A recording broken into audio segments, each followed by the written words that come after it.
책인데 1605년부터 시작해서 한 16년간 만든 4권의 책을 묶은 책입니다.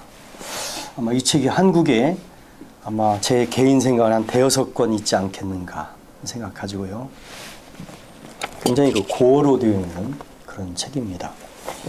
그래서 제가 이 책을 최근에 요한 아른트의 참된 기독교 그림 명상 해가지고 한 300권을 만들었는데 뭐 다 나오고 지금 5권 남았습니다. 그래서 이 5권은 오늘 연세 많으신 우리 목사님들 제가 한 권씩 드리겠다는 생각을 가지고 가져왔습니다. 왜 요한 아른트인가 하는 그런 문제를 제가 말씀드리면은 연대적으로 볼 때 그 요한 아른트가 그 여기 1555년도에 태어나서 이제 활동을 이제 계속 하기 시작했는데 그 연대가 바로 이 종교 개혁과 독일의 경건 운동 이 두 개를 엮어주는 하나의 가운데 분기점에 서 있는 사람입니다. 제가 요한 아른트를 발견하게 된 것은 아까 이제 김재진 목사님께서 말씀하신 것처럼 제가 경건 운동을 연구를 하면서 보니까는 필립 야콥 슈페너, 그 다음에 프랑케, 또 요한 알브레히트 벵겔 뭐 등등 이런 모든 사람들이 요한 아른트의 이 진실한 기독교를 성경 다음으로 아주 중요한 책으로 여겼다는 것을 제가 알게 됐습니다. 그래서 이 책을 이제 구해가지고 이렇게 한번 이렇게 읽어보니까 이 책의 내용은 제가 이렇게 그림 영상으로 엮은 것처럼 이렇게 그림을 이렇게 하나씩 이렇게 꼭 그려놓고 그림을, 그 다음에 성경 구절, 그림에 대한 해설, 그 다음에 기도 이런 식으로 이 책을 이렇게 엮어진 걸 이렇게 보게 됐습니다. 이렇게 돼 있는데요. 제가 오면서도 이렇게 한 번씩 이렇게 그림을 이렇게 보면 야, 참 대단한 사람이다 하는 생각을 갖습니다. 왜 그러냐면 예수님께서 하나님의 나라를 선포하셨다고 가정을 한다면 예수님께서 하나님 나라를 설명하실 때 이 자연을 가지고 설명을 분명히 하셨거든요. 죄송합니다. 또 가정했다는 것이 아니라 하나님을 선포하셨는데 자연을 가지고 선포하셨다고요. 근데 이분은 자연현상에 나타나는 그림을 가지고서 신앙이 무엇인가, 뭐 세례가 무엇인가, 또 구원이 무엇인가 이런 것들을 그 당시 사용하던 자연의 현상을 그림을 그려서 설명을 보면서 대단한 통찰력을 가진 사람이다 이런 생각을 한번 해보게 됐습니다. 네.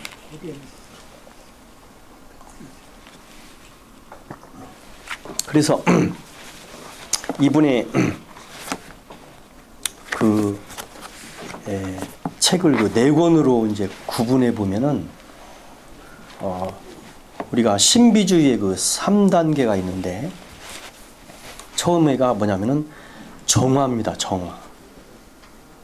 그 다음에 이제 조명, 그 다음에 신비적인 합일 이렇게 해서 좀 어려운 말로 쓰게 되면 푸르가치오, 그 다음에 일루미나치오, 그 다음에 우니오 미스티카 이렇게 3개를 하거든요. 그래서 이 3단계를 1권, 2권, 3권 그리고 이 4권에 있어서는 자연 신학적인 어떤 내용을 가지고서 그것을 설명하는 그런 내용을 이렇게 하게 되는데, 그래서 그 당시 요한 아른트는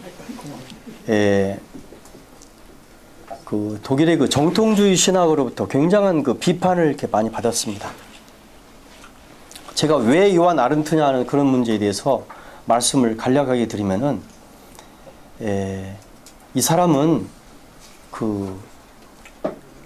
어떤 신앙적인 그런 이론이나 그런 내용이 중요한 것이 아니라 어떤 신앙적인 실천과 삶 뭐 이런 부분에 있어서 독일 교회가 지금 잘못 가고 있지 않는가 하는 것을 지적했다는 점이 상당히 중요하다고 생각을 한 것이죠.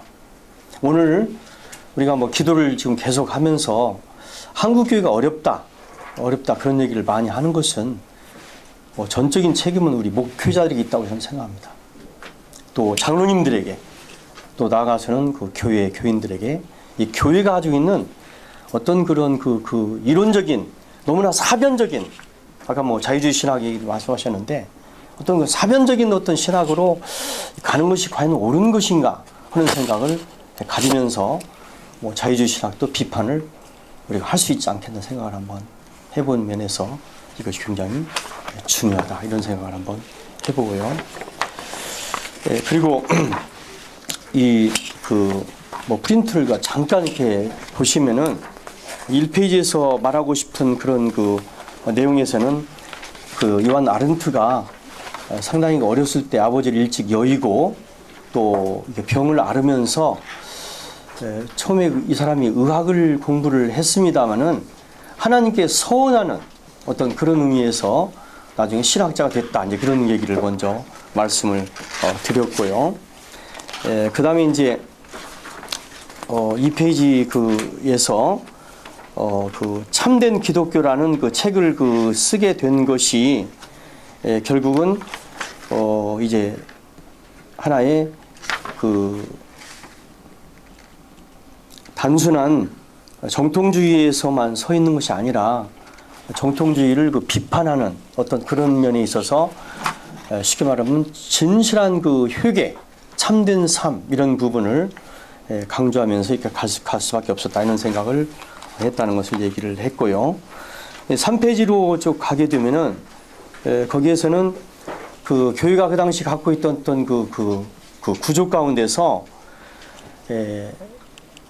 교회 속에 들어있는 어떤 그 그림이나 형상, 이런 것들을 없애라 하는 것에 대해서 오히려 반대를 하거든요. 그 반대를 하는 이유는 뭐냐면은 그런 형식적인 신앙에서 좀 더 말씀으로 좀 돌아가라, 그런 얘기를 여기서 하는 것을 우리가 볼 수 있습니다.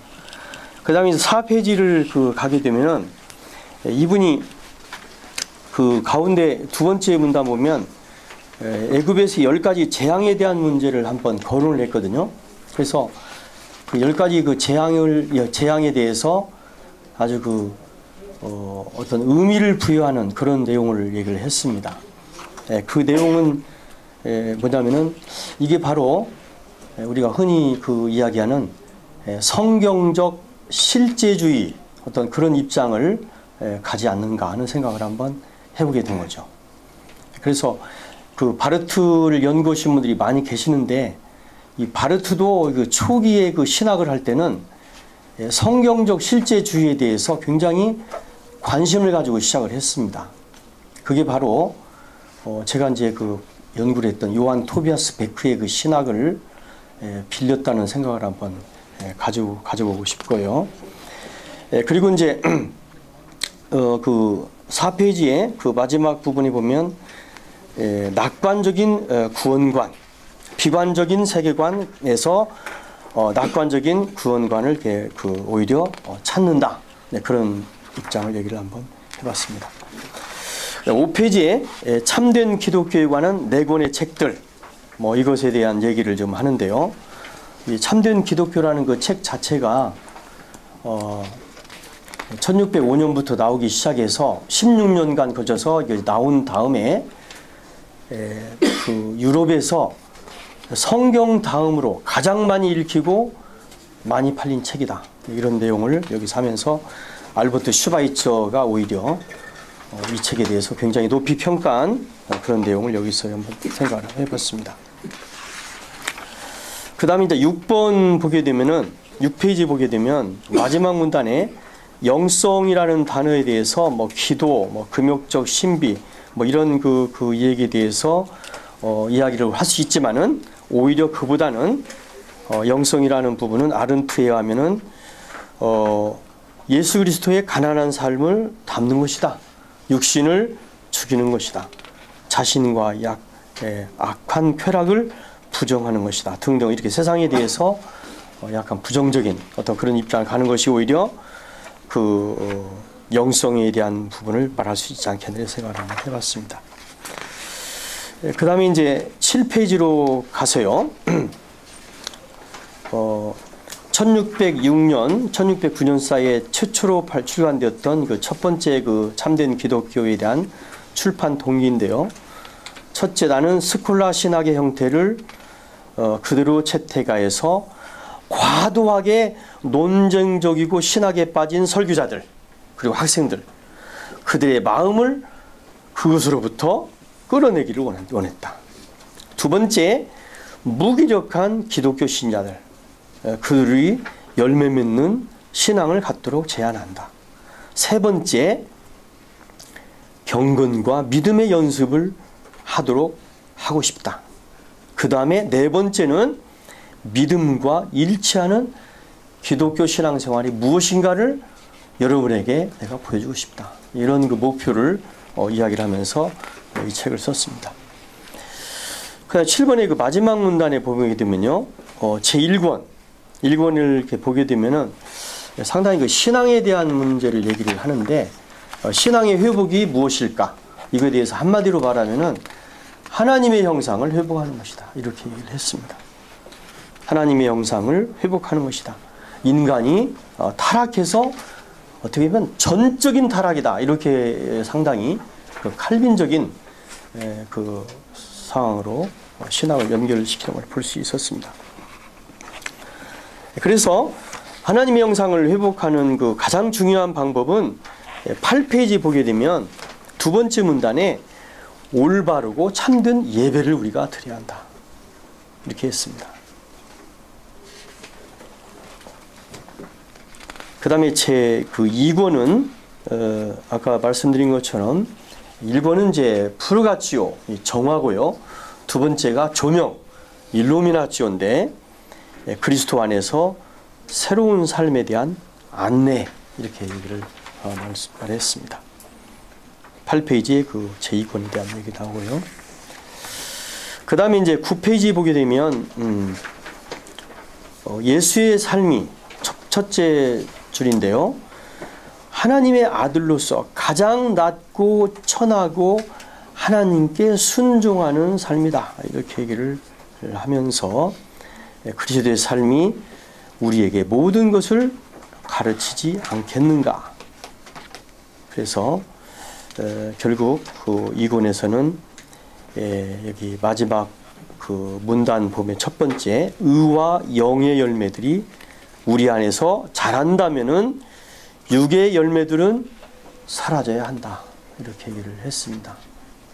그래서 이번에 그 그림을 이렇게 보게 되면요. 저울을 이렇게 이제 놓고요. 세상적인 것과 그 다음에 하나님의 것. 이것이 같이 형평에 있을 수는 없다는 거죠. 만약에 세상적인 것이 이렇게 낮게 높게 무게를 갖게 되면은 하나님의 것은 올라가고 하나님의 것이 무게를 갖게 되면은 세상적인 내려갈 수밖에 없다. 이렇게 이제 이 책에도 그런 것이 나오는 걸 볼 수 있습니다. 그리고 우리가 그 예수 그리스도에게 접붙임을 받았다는 그런 부분을 실질적으로 이분은 그 접붙이는 과정을 그림으로 이렇게 보여주면서 그 나무에게 접붙임을 딱 보여주면서 봐라. 이 접붙인 가지가 바로 우리 그리스도인인데 그 몸체인 그 그리스도를 떠나서 우리가 무엇을 할 수 있겠냐? 아무것도 없다. 우리가 바라는 것은 단지 아름다운 맛있는 풍성한 열매를 맺히는 거 아니냐. 이렇게 아주 그림을 사용해서 결정적으로 설명해 주는 것을 이렇게 여기서 볼 수 있었습니다. 그 다음에요. 10페이지를 한번 가보실까요? 10페이지 가면 믿음으로 그리스도와 하나가 된 사람들입니다. 여기서 이분이 말하고 싶은 것은 어떤 내용이냐면은 신앙은 유아기와 성년기와 노년기가 있다. 그러면 노년기가 뭐냐? 성숙한 노년기란 것은 결국 사랑의 실천이다. 이렇게 말씀을 아주 쉽게 표현하고 볼 수 있습니다. 10페이지에 저기 가운데 부분 보면요. 제3권은 믿음으로 그리스도와 하나가 된 사람들을 위한 글을 표현하고 있다. 그래서 그 쭉 내려가면요. 그 삶은 회개라는 초기를 가지며 인간은 회개를 통해서 날마다 나아지며 중년기에는 신적인 고찰, 기도, 십자가, 하나님의 은혜, 삶이 풍부해지는데 마지막으로 완전한 노년기가 오면 사랑을 통해서 완전한 하나됨이 이루어진다. 바울은 이것을 그리스도의 완전한 분량이라 하며 동시에 그리스도 안에서 성숙한 인간이라고 말한다. 에베소 4장 13절. 그 다음에 이제 그 11페이지를 보게 되면요. 11페이지에 그 셋째 문답.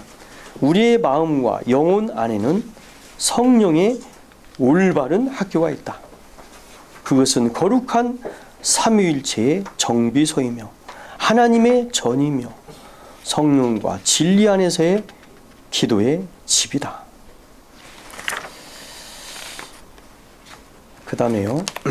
12페이지 세 번째 문단 보면요. 세상에 대해서 죽은 영혼의 모습은 다음과 같다. 하나님의 뜻을 자신의 뜻보다 먼저 앞세우고 자신의 사랑은 사라지고 육신의 욕망이 죽고 세상의 쾌락이 없어지며 보잘것없는 한 인간을 존중하고 자신의 이웃을 쉽게 평가한다든지 재판하지 않고 하나님께 판단과 재판을 위임하며 자신을 높이지 않고 자신이 높여지면 흐리지 않게 되어 하고 꾸지람을 들으면 모든 것을 인내로 참으며 누구도 원망하지 않는다. 이러한 희생적인 의지의 본보기를 우리는 다윗 왕에서 본다. 일종의 성경적 실제주의입니다. 성경적 실제주의 이렇게 좀 하겠습니다. 13페이지예요. 제4권입니다. 제4권은 아른트의 자연을 연구하는 평생의 취미에서 나온 것으로서 여기에서는 전 피조계가 어떻게 하나님을 증거하고 있는지를 보여주고 있다. 처음 몇 장에서는 창조에 관한 설명, 두 번째 부분에서는 자연신학을 인용해서 저술한 부분이라고요.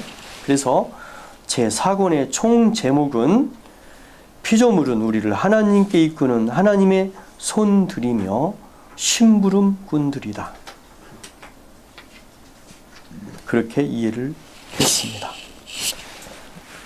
두 번째 문단에서 이 책에서 두 개의 증거들이 나오는데 큰 세계, 다음에는 작은 세계입니다.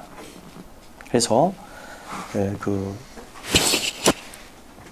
하나님께서 우리를 이끄시는 방법은 세 번째 문단 보면은 사랑스러운 아버지가 아이를 부르시는 것처럼 사과나 배를 주시기도 하고 요셉에게 채색옷을 입히시고 그렇게 하는 것처럼 우리를 부르시지 않겠는가 이렇게 하면서 자연이 주는 창조가 주는 풍성한 이런 모든 것들은 하나님이 우리를 사랑하시는 그런 표정으로 주시는 것이다 이렇게 이해를 했습니다. 그 다음에 14페이지 보게 되면요. 세 번째 문단입니다. 그 얘기를 쭉 하면서 그러나 우리를 하나님께 이끄는 가장 큰 하나님의 심부름꾼 사자는 하나님의 큰 선물, 하나님의 가장 큰 손 예수 그리스도 바로 하나님의 아들이다. 이렇게 연결시켜서 해석하는 걸 볼 수 있습니다.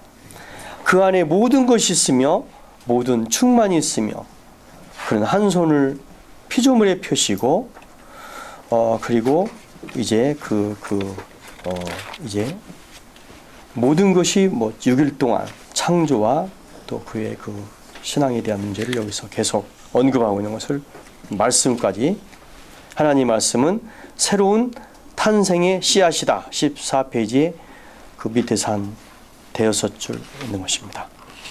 성령에 의한 여기 14페이지의 마지막 그 셋째 줄 보게 되면 성령에 의해서, 신앙에 의해서, 거룩한 세례에 의해서 새로운 탄생이 이루어지지 않겠는가, 이렇게 얘기를 했습니다. 그래서 이러한 그 아른트의 신비주의를 그 15페이지를 보게 되면요, 한마디로 참된 기독교와 성화의 신비주의다, 이렇게 얘기를 했습니다. 그래서 그 마지막 문단에 위에서 한 대여섯 줄 밑으로 가게 되면요, 제1장 인간의 안에 있는 하나님의 형상으로부터 시작해서 제2장 아담의 타락, 제3장 그리스도 안에서 얻게 되는 영원한 생명을 다루면서 참된 기독교란 무엇인가, 유익한 회개와 진실한 신앙, 거룩한 삶, 그리고 올바르고 참된 기독교인의 변화 등을 다루고 있다 해서, 이 책에서 아른트는 하나의 참된 기독교적인 삶은 사변적인 정통주의와는 다르다. 여기서 한 가지 주의할 것은, 기독교의 요구는 정통교류에 근거한 것이 아니라 무엇보다 중세 신비주의적 사고를 견지하면서 기독교인 자신의 개인 의지를 부정하고 모든 외적인 판단들을 버려야 한다. 그것을 통해서 하나님과 하나가 되기를 원하게 된 것이다. 16페이지에 보게 되면 당시 정통주의 신학자들은 아른트가 신인협동서를 이렇게 주장하지 않느냐, 이렇게 얘기를 해서 굉장히 비판을 받았습니다. 심지어 어느 책이 쫓겨나요. 그러나 아른트는 이 자신의 그런 그 모든 신앙적인 부분을 참된 기독교라는 것을 통해서 어떤 변증을 함으로써 기독교가 무엇인가를 이렇게 얘기를 했습니다. 아른트의 영향력 쪽으로 한번 가보겠습니다. 19페이지, 시간이 제한되기 때문에. 아른트의 영향력은 독일 개신교 역사에 있어서 슈페너의 피아 데지데리아, 경건한 요망, 경건한 그 바램이라는 말로도 되겠는데요. 그것이 나오기 전까지 이 참된 기독교가 한 20여 군데에서 50번 이상 인쇄된 책이 없었을 정도로 유명한 책이고요. 17세기, 18세기에 거의 모든 유럽 언어로 번역이 됐습니다. 그래서 이 슈트라스부르크 쪽에서는 그 설교를 듣는 그 청중들에게 목사님께서, 요한 콘라드 단하우가 유명하신 분인데, 그분이 여러분 성경을 좀 읽으십시오. 그 요한 아른트의 책만 읽지 말고 성경 좀 제발 좀 읽어라, 이럴 정도로 요한 아른트 책이 많이 읽었습니다. 이 책을 제가 한번 돌려보겠습니다. 보시죠. 그리고 이 책은 이제 스웨덴 쪽으로 가서 이제 그쪽에서 이제 보고서가 이렇게 많이 나오게 됐는데, 그 스웨덴 쪽에서는 그 교도소랄지 또 군인들, 또 어떤 그 집단의 어떤 그 신앙 단체의 그 신앙 성경 공부를 하는 그런 모임에서 많이 사용이 됐고요. 또 필립 야코브 슈페너랄지 프랑케 이런 사람들은 아예 설교 시간에 이 책을 아예 그냥 같이 읽어주는 걸로 성경을 하는 그 경건운동의 아주 그 텍스트입니다. 저게 그 책을 이렇게 됐다는 걸 여기서 말씀드렸습니다. 그 다음에 이제 그 19페이지에 그 스웨덴의 마지막 문단입니다. 스웨덴의 농촌 교회들에 있는 그 그림들을 보게 되면 그 들판에서 막 빛이 비추면서 막 어떤 심장이, 칼빈이 좋아하는 심장을 하나님께 드린다는 그것처럼 막 심장이 막 불에 타가지고 막 이렇게 올라가는 어떤 그 신비스러운 그림들이 교회 안에 많이 이렇게 그 그림이 걸려 있다는 말을 제가 문서를 통해서 봤습니다. 근데 그것이 어디서 왔을까? 그것은 요한 아른테의 그 신비주의 영향을 받은 화가들이 그림을 그린 그 그림을 교회에다가 걸어놓지 않았을까, 이렇게 문서를 제가 한번 봤습니다. 그 다음에 이제 미국에 가서도요, 이 참된 기독교가 20페이지 보게 되면 베냐민 프랭클린이라는 쪽에서 한 500여 권 그 출판을 하고, 그 당시에 그 청교도들 영향을 받아서 가신 그 분들이 결국 이 책을 아주 신앙적인 텍스트로 사용하지 않았는가, 이렇게 얘기를 좀 하는 것을 제가 문서를 봤습니다. 한 가지 말씀을 드리고 싶은 것은 제가 몰트만 교수에게서 종말론에 대한 요한 토비아스 베크 종말론을 이렇게 썼는데, 공부가 다 끝나고서 제가 한번 그분을 찾아뵀습니다. 제가 첫 번째 질문이 뭐냐면은, 그때가 80년대 중반인데요. 몰트만 교수님, 이스라엘을 다녀오셨습니까? 그랬더니 그분이 성경책을 딱 가져더라고요. 가더니 요한계시록 21장을 딱 펴시더라고요. 그때 제가 깜짝 놀랐습니다. 21장을, 요한계시록 21장을 제 앞에서 딱 펴시면서 뭐라고 하시냐면은, 이 성경 말씀을 읽는 거예요. 또 내가 새 하늘과 새 땅을 보니 처음 하늘과 처음 땅이 없어졌고 바다도 다시 있지 않더라. 또 내가 보매 거룩한 성 새 예루살렘이 하나님께서 하늘에서 내려오니 그 준비한 것이 신과 남편을 21장을 쭉 읽으면서 뭐라냐면 저보고 그래요. 미스터베, 지금 이스라엘은 가짜야. 난 안 가. 깜짝 놀랐어요, 제가. 이것이 바로 성경적 실제주의구나. 우리가 보통 생각할 때 몰트만 교수 하게 되면 막 자유주의 신학자 막 해가지고 뭐 심지어 공산주의라는 사람도 믿더라고요. 별 얘기를 많이 하는데, 그게 이 사람들은 이 성경적 실제주의에 대한 것에 대해서 굉장한 그 뭐가 있구나 생각을 한번 갖고요. 제가 그래서 저희 교회 장로님에게 그날 전화해가지고, 은광교회 장로님이신데 장영길 장로님, 장로님 내가 마지막 부탁합니다. 200만 원만 보내주시오. 그 다음날 200만 딱 왔더라고요. 가져왔습니다. 몰트만 교수님, 생각해 보십시오. 이스라엘을 다녀오지 않고 어떻게 신약 성경을 설교하겠습니까? 다녀오시오. 200만 딱 쳤더니 저 교회 왔습니다. 여름에 하루가 왔어요. 미스타베 덕분에 우리 부부가 이스라엘에 드디어 왔네요. 참 감사합니다. 성경의 실제에 대한 얘기를 제가 본드의 말씀을 올립니다.